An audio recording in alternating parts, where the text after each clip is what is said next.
పత్రాలు లేకుండా కారులో తీసుకువెళ్తోన్న 2,15,000 రూపాయల నగదును సీజ్ చేశారు హైదరాబాద్ పోలీసులు. లంగర్ హౌస్ ప్రశాంత్ నగర్ వద్ద కారులో వెళ్తోన్న దిలీప్, సోనుల వద్ద బ్యాగ్ ను తనిఖీ చేయగా డబ్బు బయటపడింది.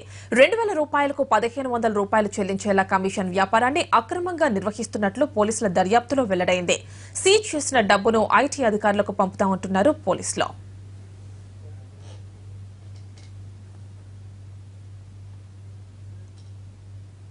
లంగర్ హౌస్లోని ప్రశాంత్ నగర్లో ఒక వ్యక్తి దగ్గర ఒక కార్ని చెక్ చేయగా దాంట్లో అన్ని 10 రూపాయల కట్టలు 2,15,000 ఒక్కొక్క బండల్ 5,000ది 43 బండల్స్ ఉన్నాయి.